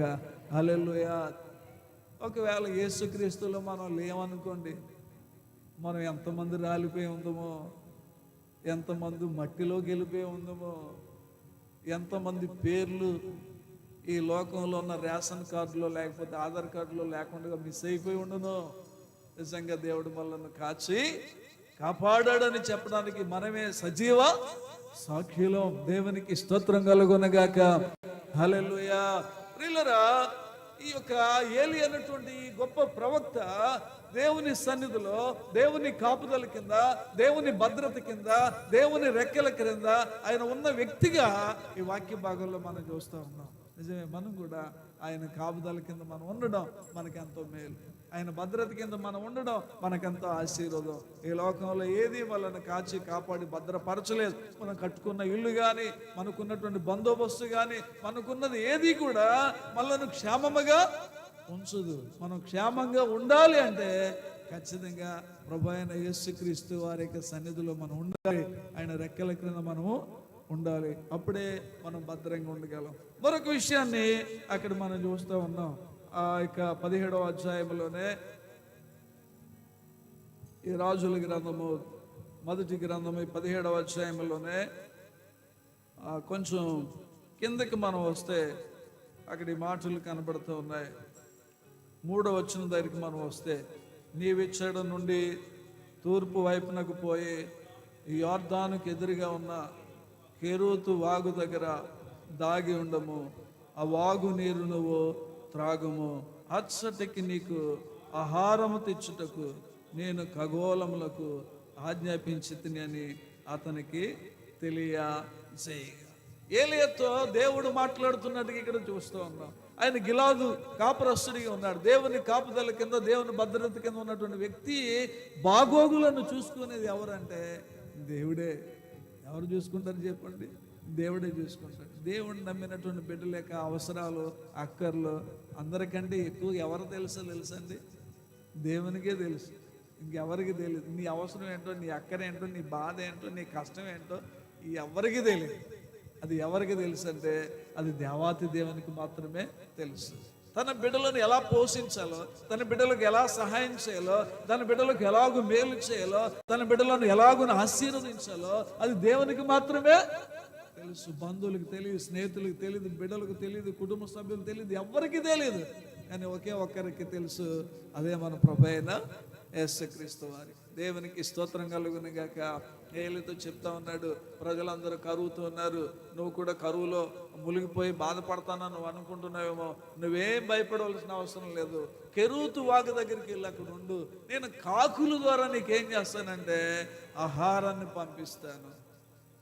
అప్పుడు ఆయన ఎవరి మాట విన్నాడు అంటే దేవుని మాట విన్నాడు. విని ఏం చేశాడంటే ఆ కెరూతు వాగు దగ్గరికి వెళ్ళి కూర్చున్నాడు. ఆ కెరూతు వాగు దగ్గర ఏం జరుగుతుందంటే ఉదయము సాయంత్రం ఈ కాకులు ఏం చేస్తున్నాయంటే ఆయనకి ఆహారాన్ని తీసుకొస్తున్నాడు. ఎలాంటి ఆహారమో తెలుసా? రొట్టెను మాంసమును. ఎన్ని రోజులు తీసుకొచ్చాయో తెలియదు కానీ ఉదయము సాయంత్రం. దేవునికి స్తోత్రం కలుగునుగాక. హల్లెలూయా. ప్రియులరా, తన బిడ్డలు దేవుని మాట వింటున్నప్పుడు వాళ్ళని ఖచ్చితంగా దేవుడు పోషిస్తాడు, ఖచ్చితంగా వారికి ఆయన సహాయం చేస్తాడు. అందుకే మనం ఎవరి మాట వినాలంటే మన ప్రభు అయిన యేసుక్రీస్తు వారి మాటే వినాలి, ఎవరి మాట వినకూడదు. కానాలో నీళ్లు ద్రాక్షారసం అవ్వడానికి కారణం ఏంటి? వాళ్ళు యేసయ్య మాట విన్నారు కనుక నీళ్ళు ఏమైపోయి చెప్పండి? ద్రాక్షారసంగా మారిపోయాయి. 5 రొట్టెలు 2 చేపలు అంతమంది తినడానికి కారణం ఏంటి? ఆ బాలుడు దేవుని మాట విని 5 చేపలు 2 రొట్టెలు తీసుకొచ్చి ఆయన చేతిలో పెట్టాడు కనుకనే. దేవుని మాట విని ఉండకపోతే నీళ్లు ద్రాక్షారసం అయ్యి ఉండేది కాదు. దేవుని మాట విని ఉండకపోతే 5,000 మంది ప్రజలకు ఆహారం అక్కడ దొరికి ఉండేది కాదు. నిజమే, దేవుని మాట మనం వింటున్నప్పుడు దేవుడు ఖచ్చితంగా మనల్ని పోషిస్తాడు, ఖచ్చితంగా దేవుడు మనకు సహాయము చేస్తూ ఉంటాడు. ఆ సారేపేతులో ఆ భయంకరమైనటువంటి కరువు కాలం పరిస్థితులన్నీ కూడా చిన్న భిన్నంగా ఉన్నాయి. అలాగే ఏలే జీవితంలో కూడా ఎన్నో ఇబ్బందులు కష్టాలుగా ఉన్నట్టుగా అనిపిస్తూ ఉన్నది. కానీ దేవుడు తనతో చెప్పిన మాట ప్రకారంగా ఆ కెరూతు వాగు దగ్గర ఎప్పుడైతే ఉన్నాడో ఆయనకి ఉదయము సాయంత్రం ఏం తీసుకెళ్తున్నాయంటే ఆయనకి ఆహారం? కాకులు తీసుకెళ్తున్నాయి. దేవునికి స్తోత్రం చెప్పండి. కాకులు చిన్నపిల్లల చేతుల్లో ఉన్నటువంటివే ఎత్తుకుపోతాయి, అవునా కదా? అలాంటి కాకులు ఏలియాకు ఆహారం తీసుకెళ్ళడం ఏంటి? అది కూడా రొట్టె మాంసాన్ని తీసుకెళ్ళడం ఏంటి? అంటే ఇప్పుడు ఏలియాను పోషించడానికి ఎవరిని ఏర్పాటు చేశాడు? ఆయన కాకుల్ని ఏర్పాటు చేశాడు. కొన్నిసార్లు మనకు అనుకున్న వాళ్ళ ద్వారా సహాయం కలగదు, కానీ అనుకోలేని వారి ద్వారా దేవుడు మనకి ఏం చేస్తాడు చెప్పండి? సహాయం చేస్తాడు. కఠినల ద్వారానే, వీళ్ళు ఎవరికి సహాయం చేయరు అనుకున్న వాళ్ళ ద్వారానే, వీళ్ళు ఎవరికి మేలు చేయరు అనుకున్న వాళ్ళ ద్వారానే దేవుడు మనకు సహాయాన్ని అందిస్తూ ఉంటాడు. కాకులు లాంటి మనుషుల ద్వారానే దేవుడు మనకి సహాయాన్ని అనుగ్రహింపజేస్తూ ఉంటాడు. దేవునికి స్తోత్రం కలుగునగాక. హల్లెలూయా. ఆయనకి ఏ లోటు లేదండి.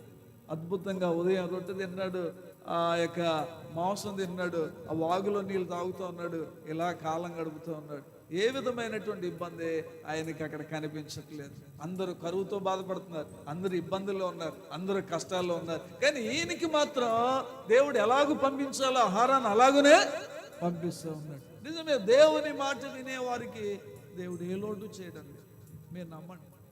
వాళ్ళు అలా చెప్పారండి, నేను ఇలా మార్చేసానండి, నేను ఇలా పెట్టానండి, ఈ టైం ఎలా పెట్టుకున్నామండి. మనుషులు చెప్పిన మాటలు కనుక మనం వింటే మనము అన్ని విషయాల్లో కూడా నష్టపోతాం. అందుకే మనం ఎదురులు చూడకూడదు, రోజులు చూడకూడదు, తిథులు చూడకూడదు, ఇవేమీ మనం చూడకూడదు. ఇవన్నీ ఎవరు చెప్పినవి? మనుషులు చెప్పినవి. మనుషులు చెప్పినవి మనం వింటే మనం అందులో ఆశీర్వాదాన్ని మనం చూడలేం, దీవెనను మనం చూడలేం. అందుకే యేసయ్య చెప్పినట్లుగా మనం చేస్తే ఖచ్చితంగా దేవుడు మనకు సహాయము అందిస్తాడు. ఆ పేతురు అంటాడు కదా, లోకాసు వార్త 5:5 రాత్రంతా శ్రమ పడ్డాను కానీ నాకేమీ దొరకలేదు. ఎందుకు దొరకలేదంటే ఆ ధోనిలో ఇంకా ఉన్న వాళ్ళు చెప్పారు, పేతురు ఇక్కడ వలై, ఇక్కడ చేపలు ఎక్కువ ఉంటాయి, ఇలాగే చెప్పారు. వేసాడు కానీ ఆయనకి ఏమీ దొరకలేదు. ఇప్పుడు అన్నాడు, నీ మాట చెప్పున్నా, నీ మాట విని ఇప్పుడు వల వేస్తా ఉన్నా, నీ మాట విని ఇప్పుడు చేపలు దొరుకుతాయని నేను వల వేస్తా ఉన్నా. అలాగూ చేసి ఏం పట్టుకున్నాడంట? విస్తారమైన చేపలు పట్టుకున్నాడు. దేవునికి స్తోత్రం కలుగునగాక. హల్లెలూయా. నిజమే, యేసయ్య మాట కోటు వరాల మూట కంటే కూడా ఎక్కువ. దేవుని మాట ఎవరైతే వింటారో, దేవుని మాట ప్రకారంగా ఎవరైతే చేస్తారో వారు ఎప్పుడు దీవించబడతారు, వారు ఎప్పుడు ఆశీర్వదించబడతారు, వారు ఎప్పుడు అభివృద్ధిలోనికి వస్తారు, వారు ఎప్పుడు గొప్ప స్థాయిలోనే వారు ఉంటారు. మనుషులు ఈరోజు ప్రేమించవచ్చు, రేపు ద్వేషించవచ్చు. మనుషులు ఈరోజు ఇష్టపడవచ్చు, రేపు ఇష్టపడకపోవచ్చు. ఈ లోకం కూడా అంతే, ఈ సమాజం కూడా అంతే, సమస్తం కూడా అంతే.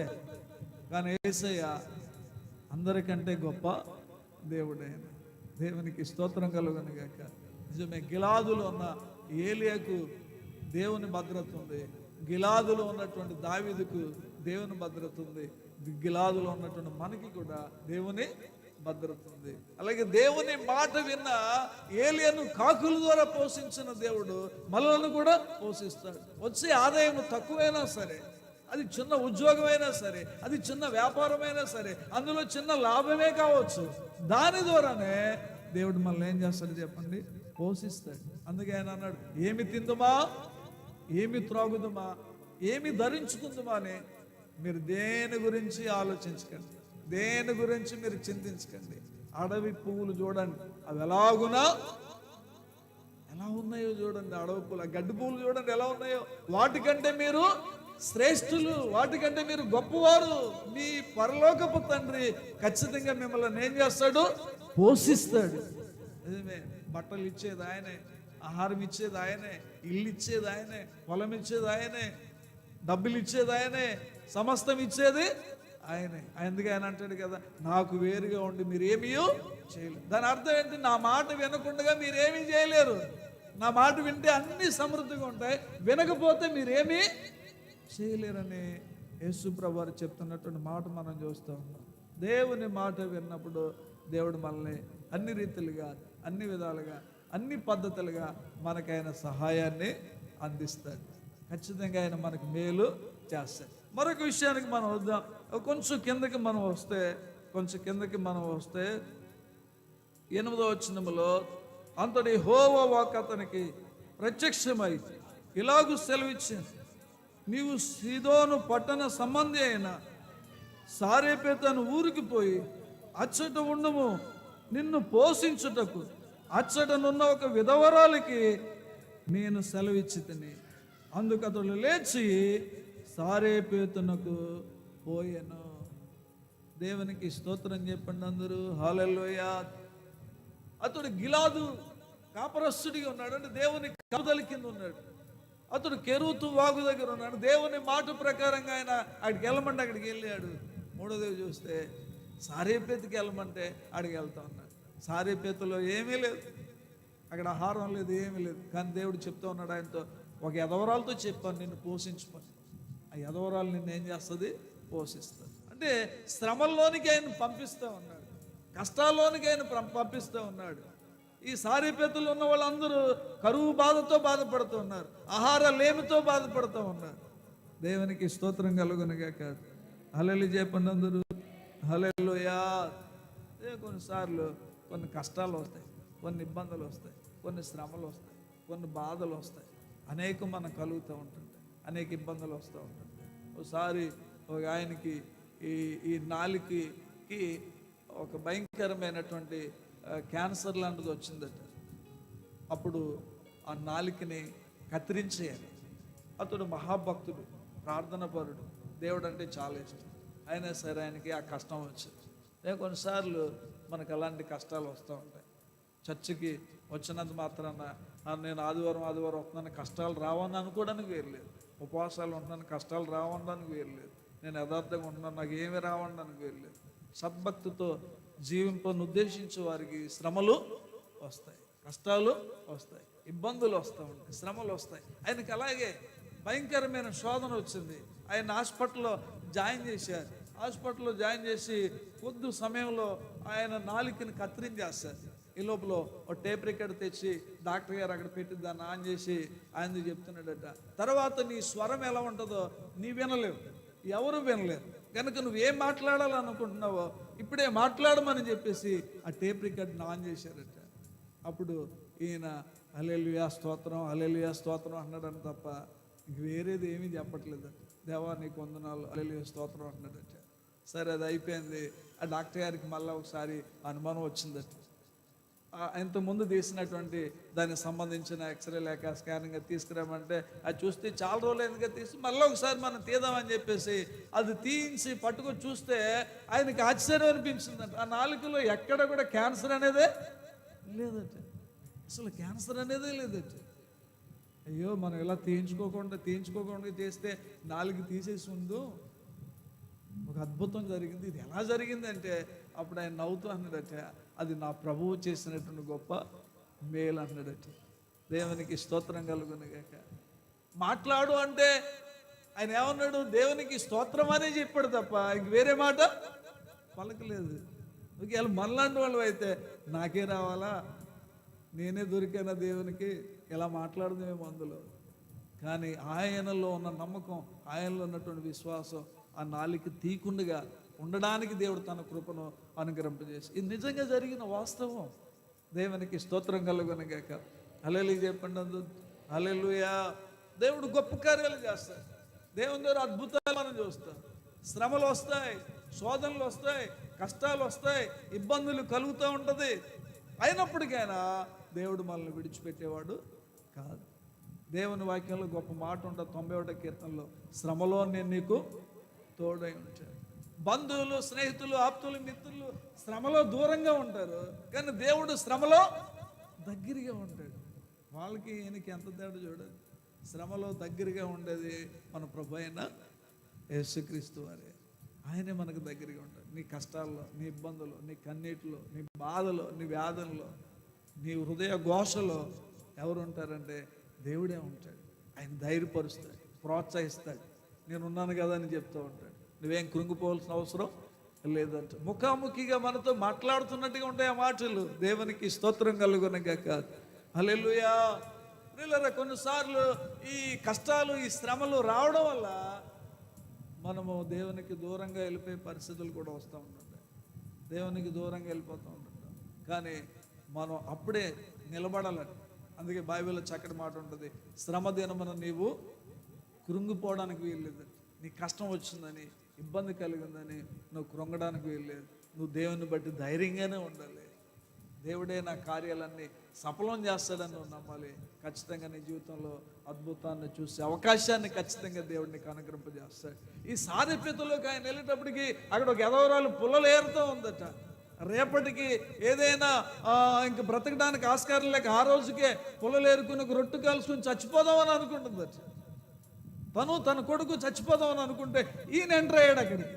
అసలే కరువులోకి ఇంకో కరువు. దేవునికి స్తోత్రం కలుగునుగాక. పెద్దలు సామె చెప్తూ ఉంటారు, ఏమంటారు? అసలే కరువు అంట, కరువులో అతికి మాసం ఏదన్నట్టు ఏదంటారు కదా. కరువులో ఇంకా ఎక్కువ రోజులు అంటే అసలే కరువు. ఇంకా అంటారు కదా, గోరు చుట్టు మీద రోకలే పోటండి. అసలే గోరు చుట్టు, దాని మీద ఇంకేంటి రోకల దెబ్బ. అంటే శ్రమలో ఇంకా శ్రమ, కష్టంలో ఇంకా కష్టం, ఇబ్బందులు ఇంకా ఇబ్బంది. దేవునికి స్తోత్రం కలుగునుగాక. బైబిల్ కూడా ఏం చెప్తుందంటే 7 దినములు నీకు 6 దినములు నీకు శ్రమ కలుగునని ఉంటుంది. ఎన్ని దినాలట? 6 దినాలు. ఒకరోజు కాదు, 2 రోజులు కాదు, 6 దినాలు శ్రమలు వస్తాయి. దేవుడు ఆ శ్రమలోంచి విడిపించడానికి ఆయనకి ఎన్ని గంటలు కావాలి, ఎన్ని సంవత్సరాలు కావాలి, ఎన్ని రోజులు కావాలి? ఒక క్షణం సరిపోద్ది కదా ఆయన విడిపించడానికి. ఇప్పుడు ఆమె దగ్గరికి వెళ్ళి అడుగుతున్నాడు, అమ్మా ఒక రొట్టె నాకు తీసుకురామంటే ఆమె చెప్తూ ఉంది, ఇంకేమీ లేదయ్యా, కొంచెమే ఉంది, కొంచెమే రొట్టె అవుతుంది, ఇంక మాకు బ్రతకడానికి లేదు, మేము చచ్చిపోదామని అనుకుంటాం తినేసి అంటే. అప్పుడు ఆయన అంటాడు కదా, అలాగేం జరగదమ్మా, దేవుడు నన్ను ఇక్కడ పంపించాడు, నీకు నాకు కూడా ఆహారాన్ని దేవుడు ఇస్తాడు, నేను చెప్పినట్టుగా చేయమంటే ఆమె వెళ్ళి ఆ పుల్లలను అంటించి ఆ పిండిని కలిపి ఒక రొట్టెసి పట్టుకొచ్చి ఈయనకిస్తే ఈయన తిని ఆశీర్వదిస్తాడట. ఆ తొట్టులో పిండి అవ్వలేదు, బుడ్డిలో నూనె అవ్వలేదు. 1 రోజా 2 రోజులా? ఎన్ని సంవత్సరాలట? 3.5 సంవత్సరాలు తాటిగా అద్భుతమైన ఆహారాన్ని తిన్నారు. కరువులో దేవుని ఆశీర్వాదం ఎలా ఉందో చూడండి. ఏ లేదు, ఎవరు పోషించారు? ఎదవరాలు పోషించారు. కానీ ఏలి అక్కడికి వెళ్ళడం వల్ల ఆ ఎదవరాలకి ఏమైంది? పోషణ దొరికింది. ఆ రొట్టె ఇచ్చేయమన్నా, అబ్బే కుదరదయ్యా, నేను ఎక్కడ ఇస్తాను, నువ్వు తినేసి బతికేసి నేను తినకుండా నేను చచ్చిపోతానని అంటే అక్కడ ఆమెకి రొట్టెలు దొరికిండేవి కాదు. ఆమె దేవుని మాట అనుకుని విన్నది కనుక ఆ విధంగా ఆమెకి అక్కడ సహాయం దొరికింది. దేవునికి స్తోత్రం చెప్పండి. హల్లెలూయా. ఎలాంటి కష్టాలున్నా, ఎలాంటి శ్రమలున్నా, ఎలాంటి ఇబ్బందులున్నా మనకెవరున్నారు చెప్పండి? మన ప్రభు అయిన యేసుక్రీస్తు. నీ శ్రమల్లో నుండి నేను తప్పించగలను, నీ శోధనలో నుంచి నిన్ను విడిపించగలను. అక్కడ ఒక అద్భుతమైన మాట ఉంటుంది 91వ కీర్తనలో, నిన్ను విడిపించి గొప్ప చేసి నిన్ను విడిపించి గొప్ప చేస్తాడు. ఆ శ్రమల్లో అలా ఉండవట, విడిపించి ఏదో చేయడం కదట, గొప్ప చేస్తాడట. గొప్ప చేస్తాడట. నీ స్థాయి పెరిగిపోద్ది, నీ స్థితి పెరిగిపోద్ది, నీ యొక్క విధానం పెరిగిపోద్ది. దేవుడు అలాగునే చేస్తాడు. ఆ స్థితిలోనికైనా ఖచ్చితంగా తీసుకెళ్తాడు. అందుకనే మనం కష్టాలు వచ్చాయి, శ్రమలు వచ్చాయి, అప్పులు, ఇబ్బందులు, ఇల్లు లేదు, ఆరోగ్యం లేదు, ఏంటి ఎప్పుడు చూసినా ఈ బాధలు, కష్టాలు అని అనుకోవడానికి వెళ్ళలేదు. లోకములో ఉన్నవాడి కంటే మనలో ఉన్నవాడు గొప్ప దేవుడు. ఆయన మనకు సహాయము చేయగలడు. ఎలాగనైనా ఆయన మనకు మేలు చేయగలడు. ఎలాగనైనా ఆయన మనకు అద్భుతం చేయగలడు. ఎలాగైనా ఆశ్చర్యమైన కార్యాలు మన జీవితంలో అయినా జరిగించగలడు. అలా చేయగలిగిన శక్తి ఆయనకుంది. ఆయన చేయగల సమర్థుడే. దేవునికి స్తోత్రం కలుగును గాక. ఆమెకి ఉన్నటువంటి సమస్య తీరిపోయింది, ఈయనకున్న సమస్య తీరిపోయింది. భూమి మీద వర్షం పడే వరకు కూడా పిండి అలాగే ఉంది, నూనె అలాగే ఉంది. రోజు వీళ్ళు తయారు చేసుకుంటూనే ఉన్నారు. కానీ దేవుడు వారికి ఏ లోటు చేయకుండా వారికి ఆయన సహాయం చేశాడు. చివరిగా ఇంకో మాట చెప్పేసి నేను ముగించేస్తాను. రాజులు గ్రంథంలోనే 18వ అధ్యాయంలో 20వ వచనాన్ని మనం చూస్తే, అహాబు ఇశ్రాయేలు అందరి యొద్దకు దూతలను పంపి ప్రవక్తలను కర్మేలు పర్వతం మీద సమకూర్చేది. ఏలియా జనులందరి దగ్గరికి వచ్చి, ఎన్నాళ్ళ మట్టుకు మీరు 2 తలంపుల మధ్య తడబడుచుందురు? యెహోవా దేవుడైతే ఆయనను అనుసరించండి, బయలు దేవుడైతే వారిని అనుసరించండి అని ప్రకటన చేయగా. ఏలియా చెప్తా ఉన్నాడు, యెహోవా దేవుడైతే ఆయన అనుసరించండి, బయలు దేవత దేవుడైతే ఆమెను అనుసరించండి. ఎంతకాలం మీరు 2 తలంపుల మధ్యలో మీరు ఉంటారు? ఈయన ఒక్కడే దేవుని పక్షంగా నిలబడ్డాడు. 450 మంది అసేరి బయలుదేవత ప్రవక్తలందరూ ఒక పక్షంగా నిలబడ్డారు. ఈయన ఒక్కడే దేవుని పక్షంగా నిలబడినవాడు. దేవునికి స్తోత్రం కలుగును గాక. హల్లెలూయా చెప్పండి అందరూ. నిజమే, కొన్నిసార్లు ఒక్కలమే నిలబడవలసి వస్తుంది, ఒక్కలమే పోరాడవలసి వస్తుంది, ఒక్కలమే ఆ పరిస్థితులన్నిటినీ కూడా మనం సరి చేసుకోవాల్సి వస్తుంది. బైబిల్లో చక్కటి మాట ఉంటుంది, ఒంటరి అయిన వాడు వాడిలో 10,000 అవుతాడట. ఒంటరి అయిన వాడు వాడిలో 10,000 అవుతాడట. దేవునికి స్తోత్రం చెప్పండి. హల్లెలూయా. మోసే ఒక్కడే ఇశ్రాయేల్ ప్రజలను నడిపించగలిగిన శక్తివంతమైన నాయకుడయ్యాడు. అన్ని లక్షల ప్రజల్లో కూడా ఆయన ఒక్కడే. అలాగా కొన్నిటిని ఎదుర్కోవాల్సి వస్తుంది, కొన్నిటిలో నిలబడవలసి వస్తుంది, కొన్నిటిలో పోరాడవలసి వస్తుంది.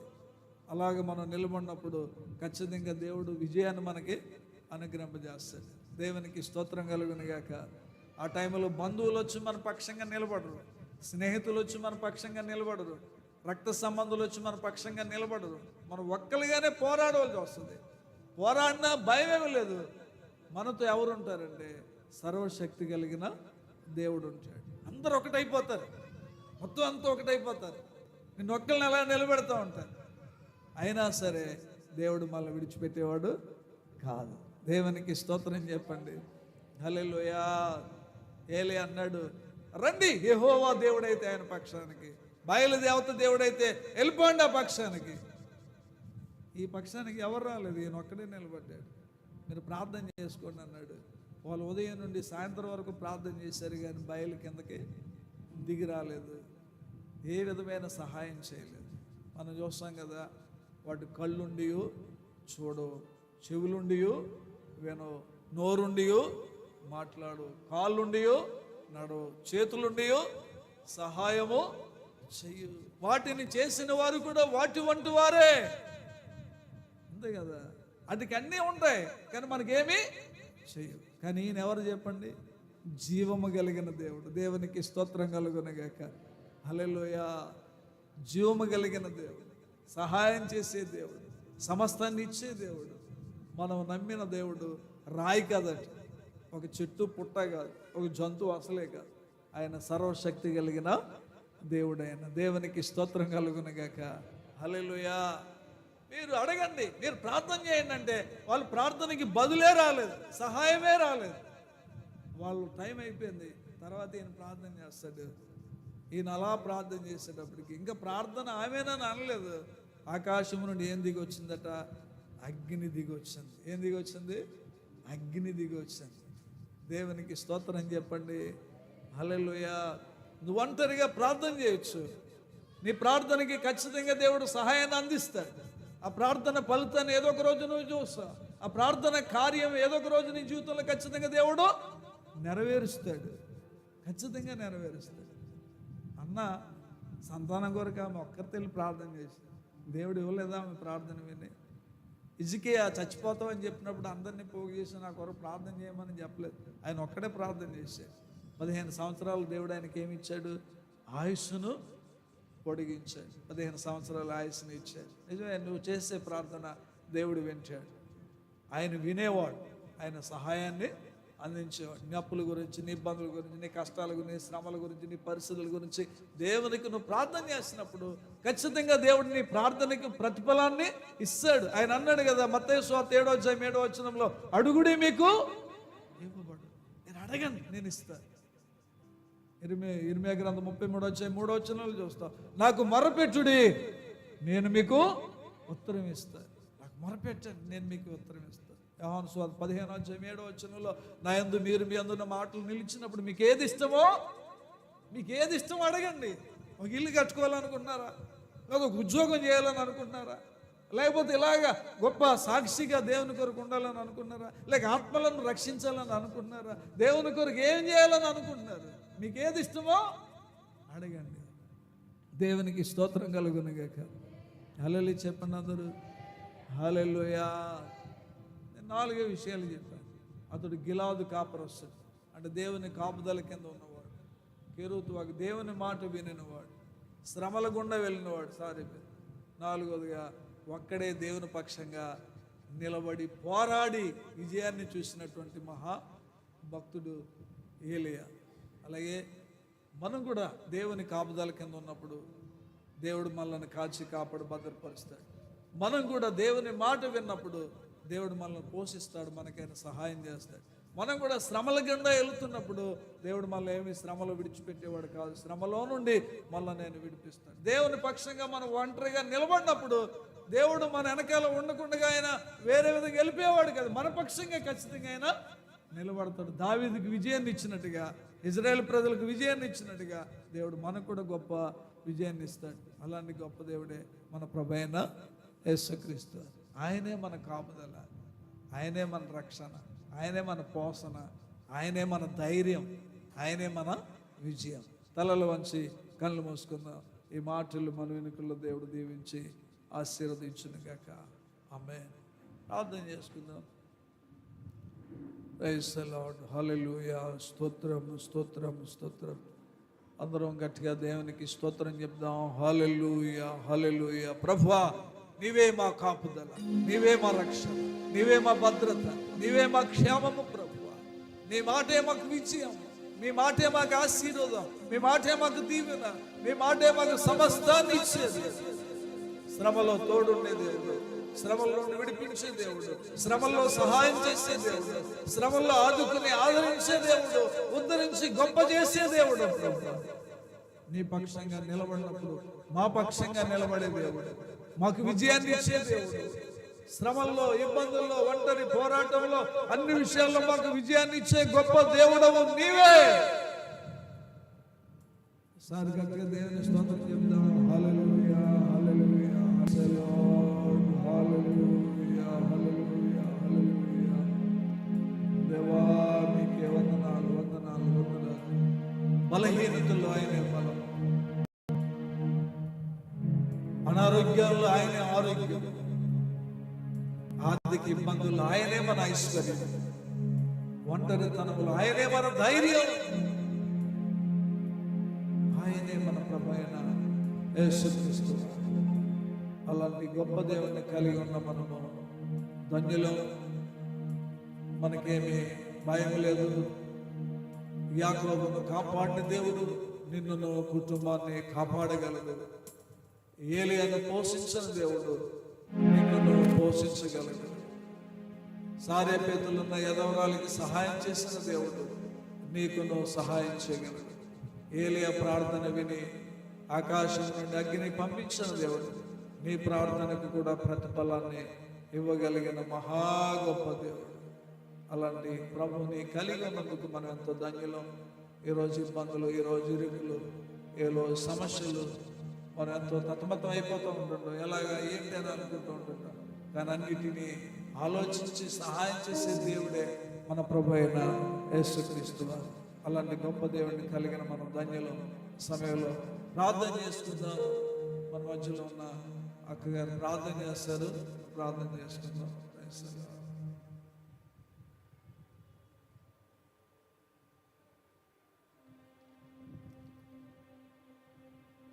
దేవా మీకు స్తోత్రము నాయన, స్తుతులు. హల్లెలూయా.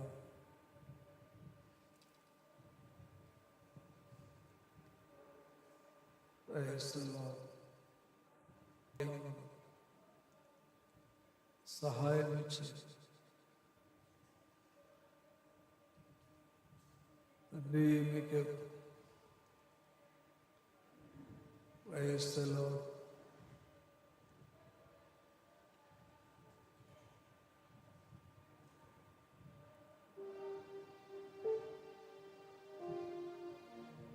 స్తోత్రం. హల్లెలూయా.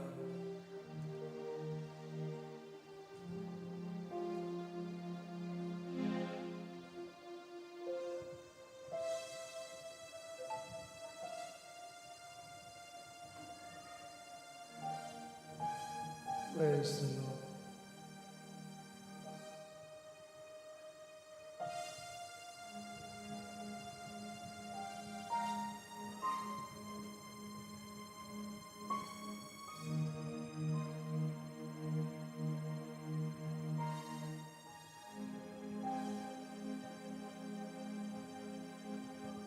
హల్లెలూయా. స్తోత్రం. Praise the lord.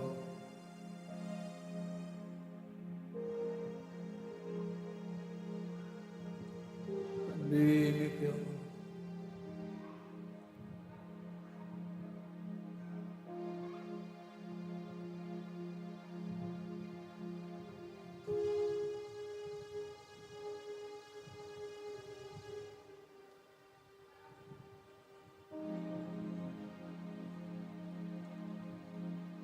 Praise the Lord.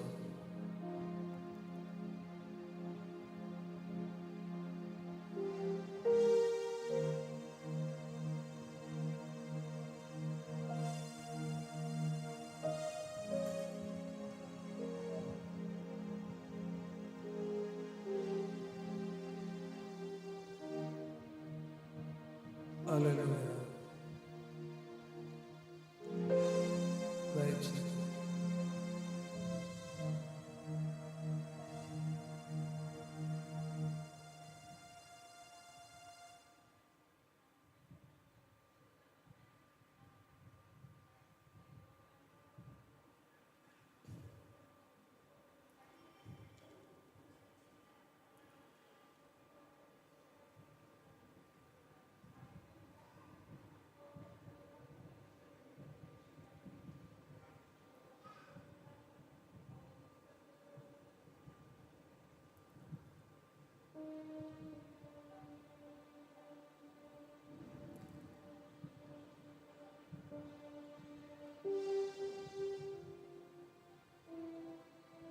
Praise the Lord.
స్తోత్రం.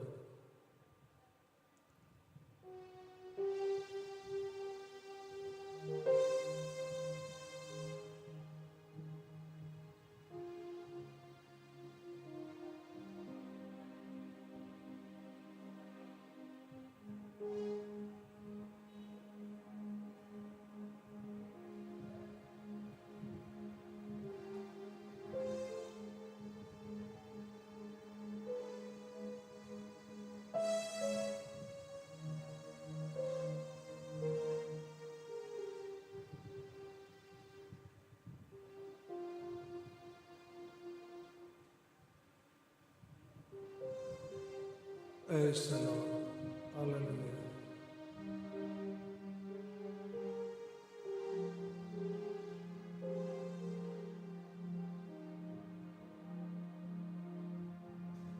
సహాయం చేయండి.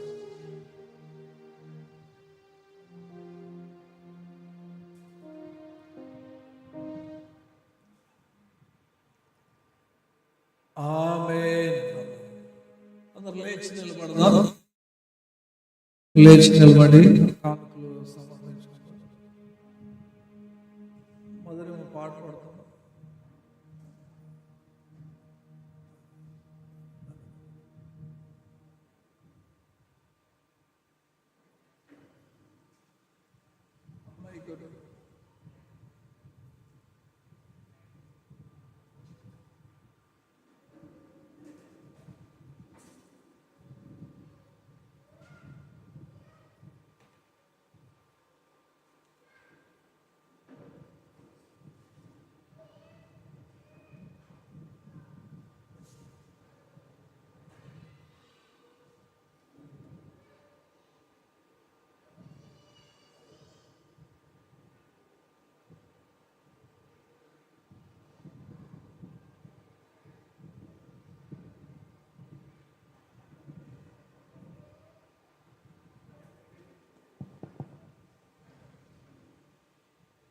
హలో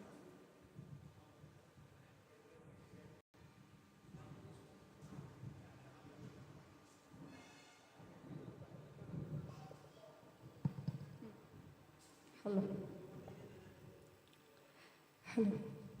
పరమా జీవం నాకు నీవా, తిరిగి లేచెను నాతో రుండా.